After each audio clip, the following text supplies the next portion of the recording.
ரஹ்மான் ரஹீம். வாருங்கள், கேள்விகள் மூலம் குர்ஆனின் வழிகாட்டலை அறிந்து கொள்வோம் என்ற தொடரில் 5வது கேள்வி. குர்ஆன் மதரசாவிற்கு 100 ரூபாய் சந்தா கொடுத்தால் வறுமை உனக்கு வந்துவிடும் என்ற பயத்தையும்,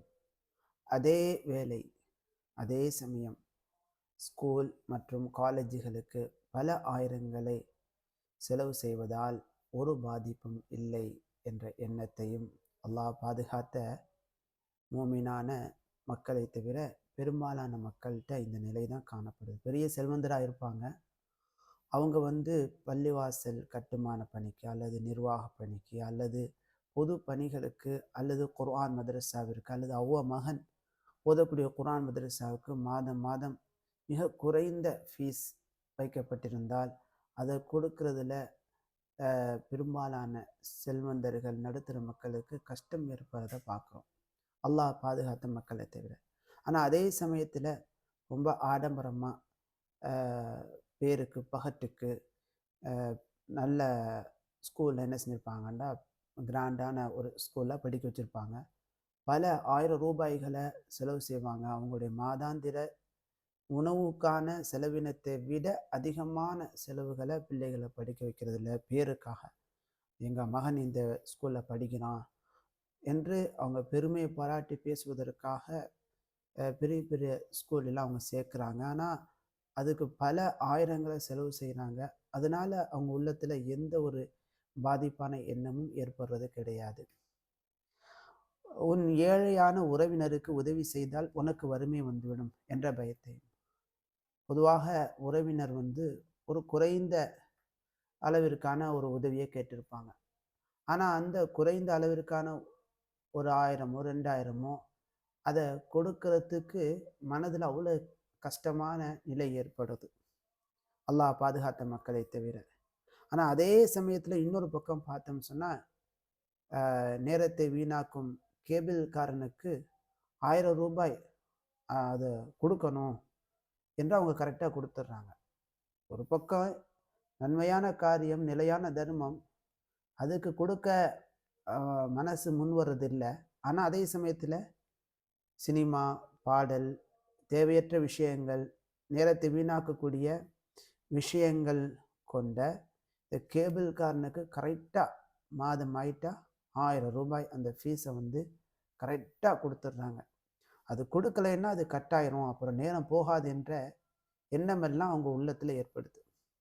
அல்லாஹ் பாதுகாப்பானாக. அதே போல் ஏழையான உறவினர் அல்லது ஏழையான மக்கள் அல்லது நல்ல காரியத்துக்கு பணம் கேட்டது குறைவுதான். ஆனால் அதுக்கு கொடுத்தா வறுமையாக நிலை வந்துவிடும் என்ற எண்ணம் அல்லாஹ் பாதுகாத்த மக்களை தவிர பல பேருக்கு ஏற்படுது. ஆனால் அதே சமயத்தில் மறுபக்கம் பார்த்தோம்னு சொன்னால், அவங்க மகள் திருமணத்துக்கு பல லட்சங்களை ஆடம்பரமாக, இன்னும் சொல்லப்போனால் கடன் வாங்கி செலவு செய்கிறாங்க. அதெல்லாம் அப்படி தான் செலவு செய்யணும், இது உன் மீது உள்ள கடமை என்ற எண்ணம் அவங்க உள்ளத்தில் ஏற்படுது.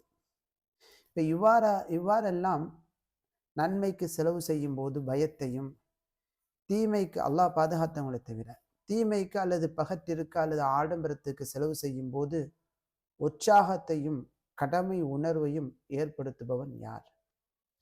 இதற்கான பதிலை அல்லாஹ் தஆலா சூரத்துல் பக்ரா 2வது அத்தியாயம் 268வது வசனத்தில் கூறுகிறான். அஷ்ஷைத்தான், ஷைத்தான் அவன்தான் யஇதுகுமுல் ஃபக்ர, நன்மைக்காக செலவு செய்ய நீங்கள் முற்படும் போது ஏழ்மை வந்துவிடும் என்று வாக்குறுதி அளிக்கிறான். அவன்தான் ஏற்படுத்துறது. வயமுருக்கும் பில் ஃபஹ்ஷா, அதே சமயத்தில் மானக்கேடான செயல்களை உங்களுக்கு கட்டளையிடுகிறான், ஏவுகிறான். ஆடம்பரமான திருமணம், ஆடல் பாடல், இதெல்லாம் மானக்கேடான பாவமான செயல், அதை தூண்டுறான். அதுக்கு பார்த்தோம்னு சொன்னால் தாராளமாக அவங்க செலவு செய்வாங்க. ஷைத்தானுடைய தூண்டுதலுக்கு கட்டளைக்கு கட்டுப்பட்டு அவங்க செய்கிறாங்க. அதே போல் குர்ஆன் மதரசாவுக்கு பிள்ளை அனுப்ப மனசு வராது. அதே சமயத்தில் காலையிலிருந்து இரவு வரைக்கும் ஸ்கூல் படிப்பில் போய் அல்லாஹை மறந்து அங்கே ஆண் பெண் கலப்பு கொண்ட ரொம்ப ரிச்சான ஸ்கூலில் படிக்க வைக்கிறதுல, அதுக்கு செலவு செய்கிறதுல ஷைத்தான் வந்து அவங்கள தூண்டுறான்.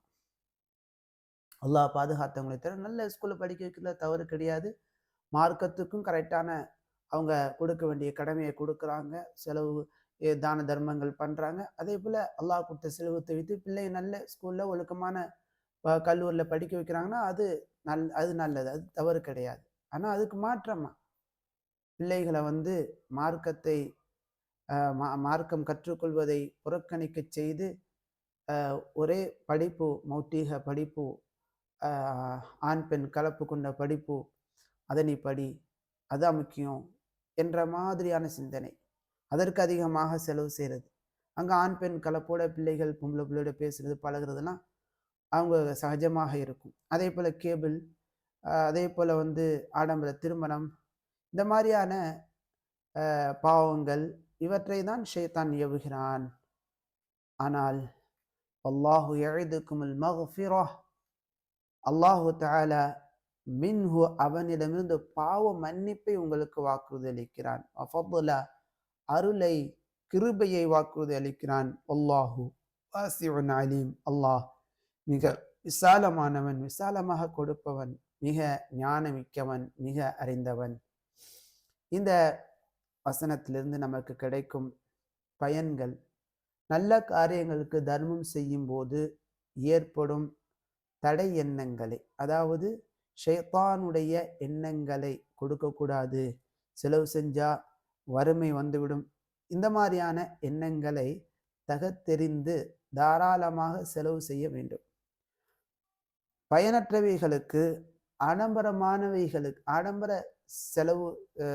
செலவுகள், இந்த மாதிரியான பயனற்றவைகளுக்கு செலவு செய்வது, ஆடம்பரமான விஷயங்களுக்காக செலவு செய்வது, இன்னும் நன்மை இல்லாத தவறான செயல்களுக்காக செலவு செய்வதை விட்டும் தவிர்ந்து கொள்ள வேண்டும். பாரக்கல்லாஹு ஃபீக்கும்.